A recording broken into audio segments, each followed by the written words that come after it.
Assalamualaikum warahmatullahi wabarakatuh. Nama saya Muhammad Rida Soejanto dari kelas 11 IPS 3. Ingin berceramah tentang upaya menghadapi resisi di tengah pandemi COVID-19. Assalamualaikum warahmatullahi wabarakatuh.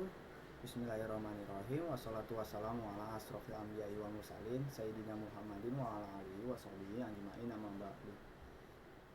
Yang terhormat Ibu Fani selaku guru bahasa Indonesia serta teman-teman yang saya sayangi, mengirim pesan kepada siapapun dalam menggunakan teknologi informasi, komunikasi dalam jaringan atau daring hanya bisa dilakukan jika ada alat dan tersedia fasilitas internet. Tapi tahukah kita semua bahwa ada komunikasi langsung yang bisa terkirim tanpa membutuhkan kuota, yakni kepada Allah Subhanahu wa Ta'ala, penguasa semua jaringan terkuat di bumi, juga menguasai jaringan di akhirat. Jika demikian, masihkah kita yakin bahwa besok kita masih memiliki waktu untuk menulis chat? Untuk itu, mari kita mengucapkan syukur atas semua karunia pada hari ini.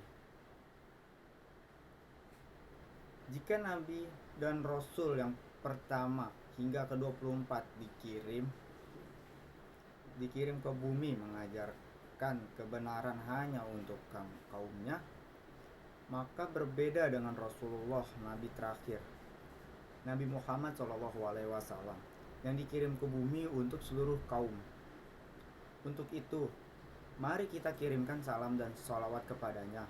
Semoga kita semua termasuk hambanya yang taat, yang berhak mendapatkan syafaatnya di akhir kelak.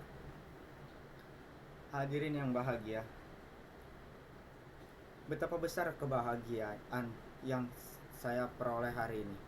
Sungguh kehormatan yang tak ternilai karena saya sudah diberi kesempatan.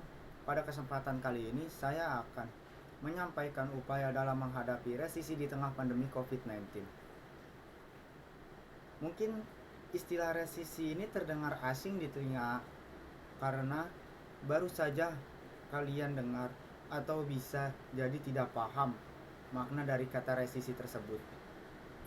Menurut KBBI, Kamus Besar Bahasa Indonesia, resisi adalah keleluasaan atau seolah-olah terhenti dalam kegiatan dagang, industri, dan sebagainya. Menurunnya, mundurnya, berkurangnya kegiatan dagang industri menurut kacamata Menko Sri Mulyani dalam video konferensi APBN kita KITA Selasa 22 bulan 9 lalu. Resisi akan terjadi di negara Indonesia jika pertumbuhan ekonomi di kuartal 3 kembali minus. Artinya Indonesia masuk resisi ekonomi mulai akhir September. Nauzubillah.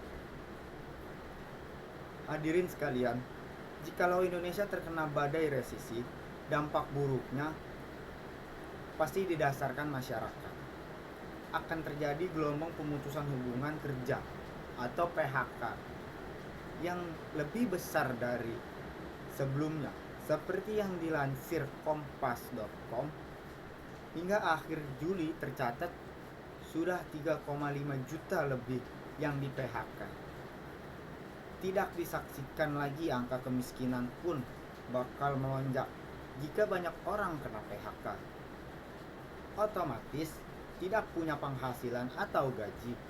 Hal ini mengingatkan saya pada kalimat Bondan Winarro yang berbunyi, bila temanmu kehilangan pekerjaan, maka kau tahu arti resisi.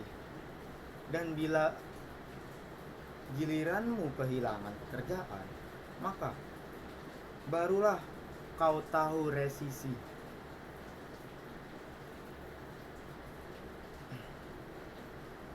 Sebagaimana firman Allah Subhanahu wa taala dalam surat Al-Ma'arij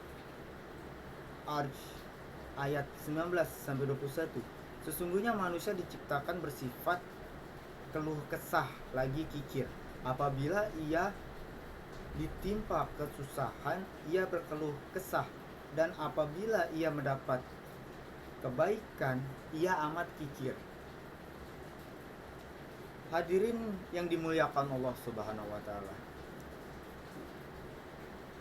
Menjadi depresi tentu saja sangat tidak diinginkan. Dalam surat Al-Imran ayat 139 yang berbunyi, dan janganlah kamu merasa rendah dan jangan merasa sedih, dan kamu adalah orang-orang yang paling tinggi atau mulia jika kamu beriman. Ayat tersebut mengingatkan kita sebagai umatnya untuk bersabar dan kembalilah kepadanya. Katakanlah alhamdulillah wa ufawdihu amrillah la ilaha illa anta subhanaka inni kuntu minaz zalimin. Artinya, segala puji bagi Allah, aku serahkan urusanku kepada Allah. Tiada Tuhan selain Engkau, Maha suci Engkau. Sesungguhnya aku termasuk orang-orang yang zalim.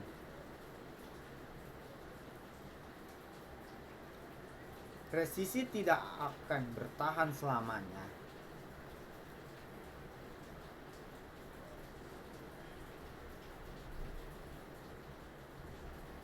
Resisi tidak akan bertahan selamanya jika masyarakat mau menyikapi dengan cerdas, tetap tenang, tetap berpikir positif.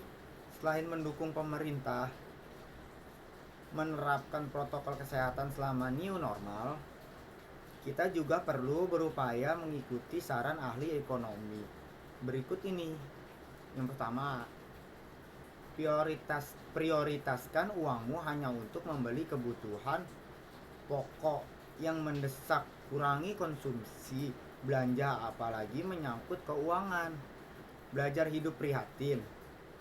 Kencangkan ikat pinggang. Menahan diri keinginan belanja yang sifatnya masih bisa ditunda. Stop belanja dengan tujuan hiburan atau belanja online gak jelas. Seharusnya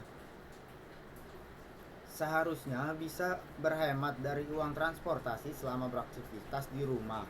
Bagi anggota keluarga, mulai mengurangi jatah makan sebanyak sepertiga dari porsi biasanya. Mengurangi kebiasaan main game dan surfing internet juga menghemat pemakaian listrik dan air. Meskipun kamu sudah punya tabungan untuk liburan, lebih baik disimpan uangnya untuk kebutuhan yang lebih penting atau untuk berjaga-jaga bila sewaktu-waktu terjadi yang tidak diinginkan.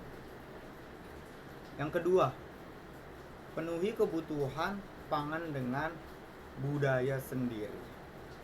Kebutuhan pangan merupakan prioritas bagi setiap orang. Salah satu solusi terhadap pemenuhan pangan keluarga di masa resesi adalah melakukan budidaya tanaman hidroponik dan budidaya damber atau membudidayakan ikan dalam ember yang dimulai sejak sekarang. Budidaya hidroponik dan budik damber menjadi pemenuhan pangan bagi keluarga dan hobi baru yang tidak memakan biaya banyak. Pasalnya, alat dan bahan tersedia dengan harga murah serta memanfaatkan barang bekas seperti pipa pralon, styrofoam, hingga sekam padi sebagai media untuk menanam hidroponik. Kamu bisa melakukan budidaya sayur, buah, dan ikan di mana saja tanpa harus memiliki lahan khusus yang besar.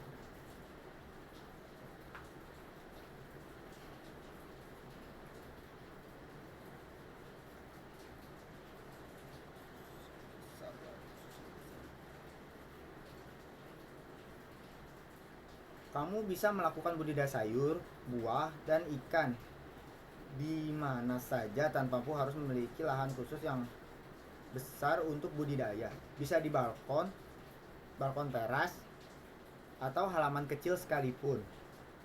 Kamu bisa mulai bisnis kecil-kecilan, menjadi freelancer atau melakukan hal lainnya yang bisa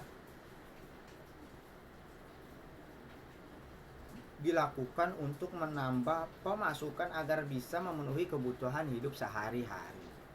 Yang ketiga, mengutamakan belanja dengan orang terdekat atau UMKM. Sebab dengan melakukan hal ini, kamu hanya membantu meningkatkan penghasilan UMKM dan usaha orang terdekat.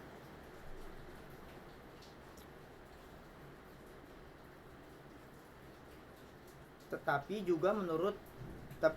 juga turut membangun hubungan baik dengan orang-orang seperti tetangga, rekan kerja, bahkan saudara jauh sekalipun. Hadirin yang bahagia, itulah 3 upaya yang perlu kita ketahui dan pahami dalam menghadapi isu resesi yang akan datang. Tetaplah senantiasa bersabar dalam usaha dan doa kepada Zat yang maha mengetahui lagi maha melihat agar kita terhindar dari depresi dan sifat kikir dan keluh kesah. Demikian yang dapat saya sampaikan. Mohon dimaafkan atas kata-kata yang kurang berkenan di hati para hadirin, dan hanya kepada Allah saya memohon ampun. Rajin ngaji, pergi ke kajian, belajar agama, belajar Quran. Terima kasih untuk semua perhatian. Undur diri, cukup sekian. Akhirul kalam, wabillahi taufiq wal hidayah. Wassalamualaikum warahmatullahi wabarakatuh.